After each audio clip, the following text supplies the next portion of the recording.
Yo, yo, yo, welcome back to the Further Your Lifestyle podcast, conversations on lifestyle, passions, and hustles. My name's Chris, I am your host, and I'm super excited to be back here having the conversation with you. Episode 219 today.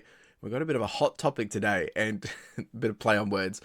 We're talking about this whole conversation and something that I was reading up on just recently, and I think this is really relevant, especially being on YouTube. And I think that just because we're also having our attention demanded by so many different things, but we live in an age of hot take. And what I mean by that is I live in an age where we're misunderstood, we're misquoted, and we're misjudged. And simply just because we exist. Now, there's this constant push to explain ourselves, there's this constant push to clarify ourselves, and there's this constant push to protect our names and the people who never really know who you are in the first place. They're only seeing a small piece of a highlight reel of what you share, what you document, your work life. They're not seeing your whole life in its entity. The only one that sees that is yourself and your loved ones, the person that you live with, or the people you live with, or the people you spend your time with on a, majority basis. For me, this has been a big one for me. It's, when everyone's rushing to speak, who's actually listening? These are the types of things that I want to talk about. And I have felt this firsthand. I have really felt this probably in the last couple of years, more so being on YouTube. But I think it's probably hasn't really been a huge problem since it probably only started rising maybe from 2016, where I feel like this has become a common challenge across the broader society for many. And I think, with the rise of internet, the pressures around that, and the ease to hide behind a screen and become a keyboard warrior, I mean, that's existed forever, but because attention is demanded in so many different waves or medium of content, such as reels, TikToks, online videos, all these different things, what used to just be photos is now a very interactive medium. And I think there's a lot we need to consider here, right? And a lot of that will come down to, one, who are we performing for, right? And that question in itself is like, well, why are we even performing in the first place? But do we have an audience that listens to us, or are they an audience that critiques? Now, if you're documenting and creating content, of course, there is a level of you put on a performance to make sure that you're on brand, that you're on, topic and for that conversation. So are you building it for an audience that will listen, or are you building it for one that's going to critique? Because there are satire people out there that, really do just create content to get a reaction. We also have to think about what's your response when someone misrepresents your intentions. This one I struggle with, right? And because, if my intention is to do X, but someone has thought that I've done it in a different way, it's like, whoa, hang on, there's a misalignment here. We kind of spoke about this last week, the gap between expectations and reality, and understanding what we're trying to, get across. So we have to think about how much time do we actually spend defending ourselves versus expressing ourselves. And we also have to think about then, are we living for connection or for correction? Because so many times I'm always correcting myself because I feel like I'm, not pleasing everyone. And it's not about pleasing everyone, but there's so many things you have to think about so you're not stepping on people's toes. It's like tiptoeing around ice or broken glass. So we're going to get into this episode. We're going to roll the intro in a minute, but I want to leave you with this. It's kind of like a formula, and make you think about it while the intro rolls, and then we'll get into the episode and start getting into the details. But this is what I want to leave you with. Time spent explaining yourself, plus emotional energy expanded, plus likelihood of actually changing their mind, equals usually not worth it. I'll say it again. The time you spend explaining yourself, plus the emotional energy you expend in doing so, plus considering the likelihood of those that you're actually talking to actually changing their mind, usually equals usually not worth it. Let's get into it.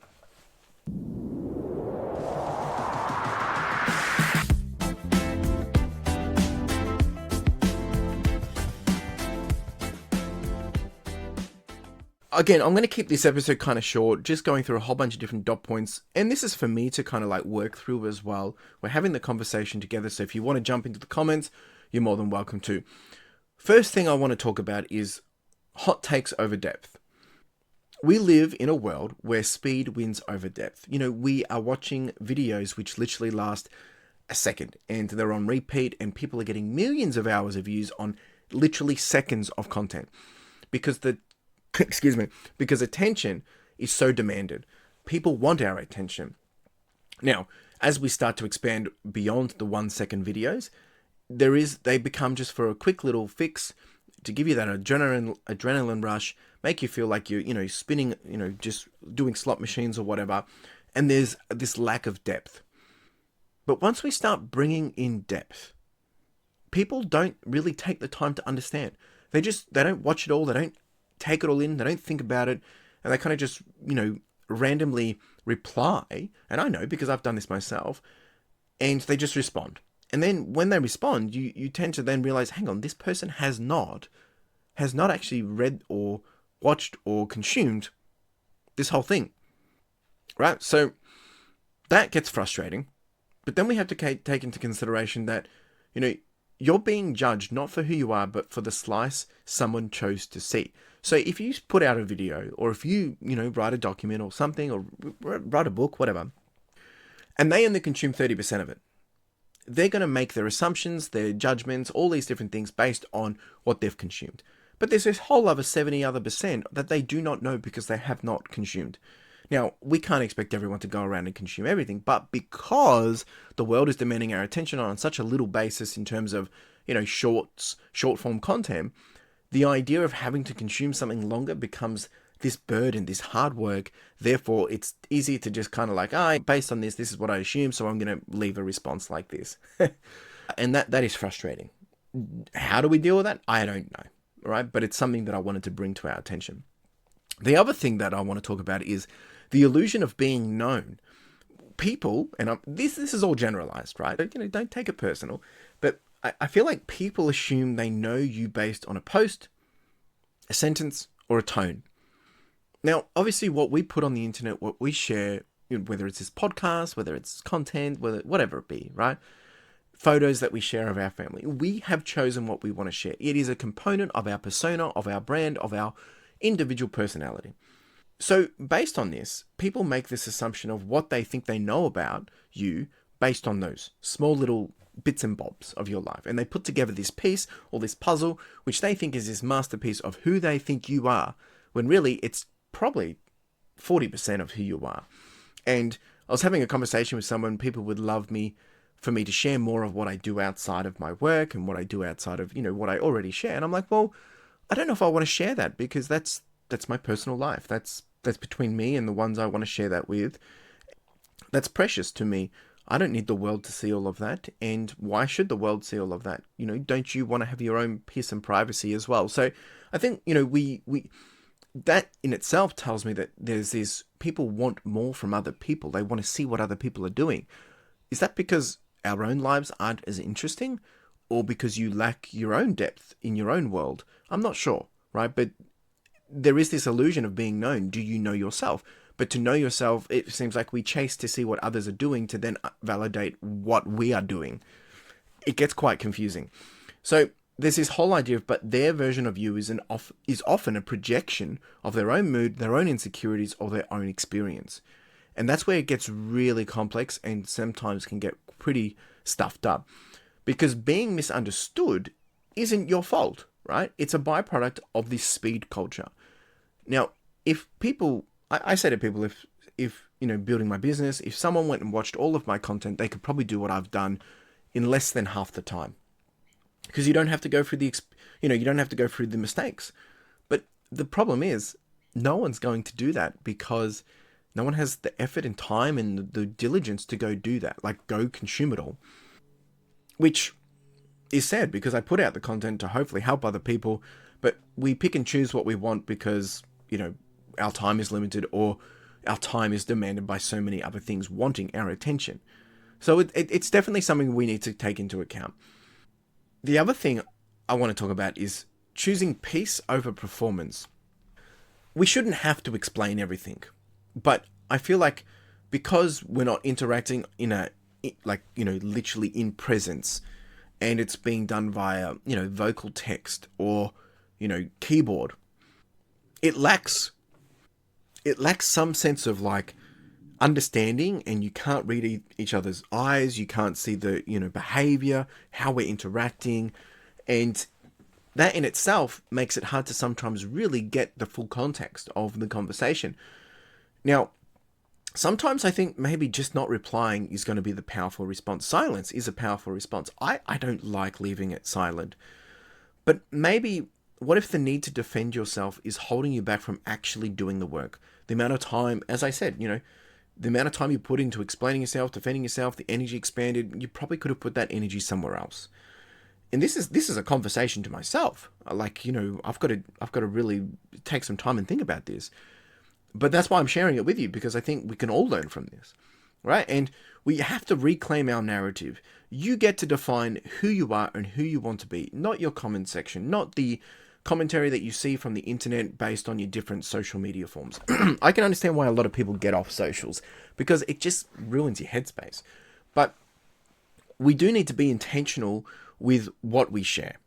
And then based on that, we can't be disappointed if people make assumptions on what we share, because we're only sharing a component of our life. And that's okay. Don't waste your energy on this distortion of people's misunderstanding of you when that's all they know, right? Not blaming you for creating them. People shouldn't jump to conclusions either, but unfortunately in this world, they can only go off the basis of what they see and what they know. We don't know what we don't know. Seriously, we spoke about this last week, this misalignment of expectations. So how can people have any better understanding if they don't have the information to have a better understanding? Now, if everyone has all the information, there's always going to still be opinions. So it's kind of like still not worth to go on and about. People are always going to interpret things in their own lens. Like that's just a guarantee. I do it, you do it, we all do it. So to think that there's going to be this perfect synergy between individuals and conversations, it's just not realistic. So a couple of things that we can self-reflect on before I wrap up. One, when was the last time someone misunderstood you? And how did it make you feel? Two, how much energy did you then spend trying to be seen clearly? Too much time. And then three, what would change if you stopped trying to correct every misjudgment? I think at first I would struggle with it. Leaving that kind of untouched, unattended to, unaddressed. I think people might realize, oh, he's busy, or get frustrated. Again, there would be some projection there. But for me, I'm realizing I got to spend my time where it makes sense and not get so worked up on what people think about me. That's hard. It's not easy. So if I can wrap it up and leave you with one thing to take away from this episode, it is this. In a world of opinions, how do you stay rooted in who you are? That's a tough one. You've really got to understand what your values are, what your purpose is, where you're headed, how are you aligning to those values, to where you're heading. And you've got to really have that conviction of understanding who you are, have that self-awareness, and really love yourself.